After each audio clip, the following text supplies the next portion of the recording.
APESB acknowledges the traditional owners of country throughout Australia. We pay our respects to elders past, present, and emerging. I'm Channa Wijesinghe, CEO of the Accounting Professional and Ethical Standards Board, or APESB. Welcome to this video on adoption and SMP considerations for the reissued APES 320 specific to non-assurance services. This is the third and final mini video on APES 320. APES 320 was reissued in February 2022 and became effective on 1st January 2023. By now, firms would have determined who is responsible for or will champion the system of quality management within the firm. There are different underlying philosophies and methodologies for APES 320 and ASQM1, which is issued by the AUSB and applies to assurance services.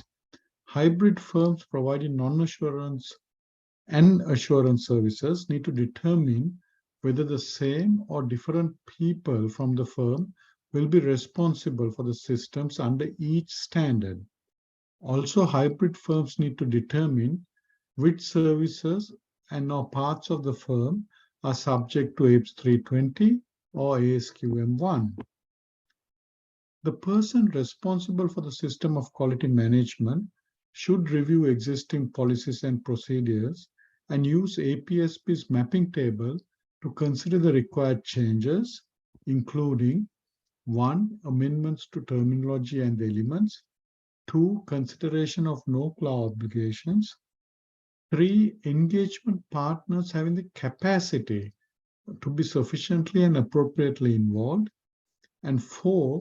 That engagement teams understand and fulfill responsibilities and perform engagements with the appropriate mindset.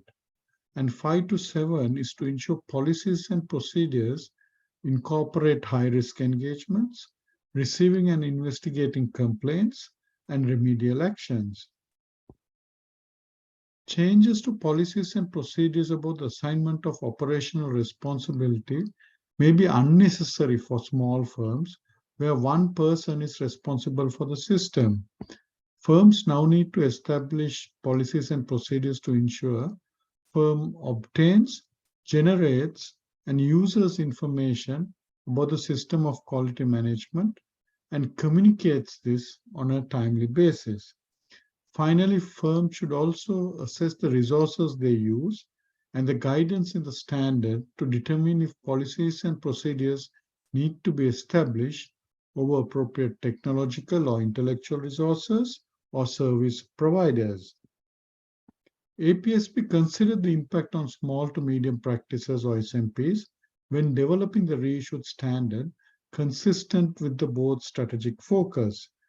The board believed the approach adopted creates the least disruption and enables SMPs providing non-audit services to maintain existing policies and procedures with minimal changes. Hybrid SMPs also benefit from high-level alignment to ASQM1.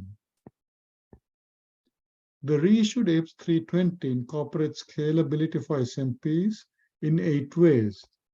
1. The nature and extent of policies and procedures depend on the firm's size and operating characteristics. 2. Irrelevant requirements do not need to be addressed. 3. Sole practitioners with no staff do not need to follow the requirements relating to the assignment, supervision, and review of personnel or monitoring staff compliance with professional standards. 4 and 5 relate to documentation and communication, which may be less formal for SMPs.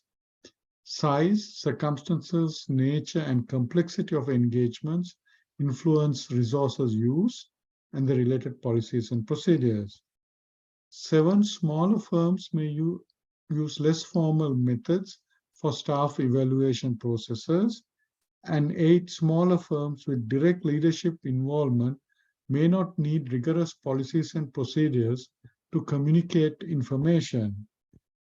Please visit APESB's website for the standard, basis for conclusions, and the mapping table, as most existing policies and procedures can be rolled forward, saving you time and implementation costs. Thank you for watching this video and all the best with your APES 320 implementation journey. Thank you.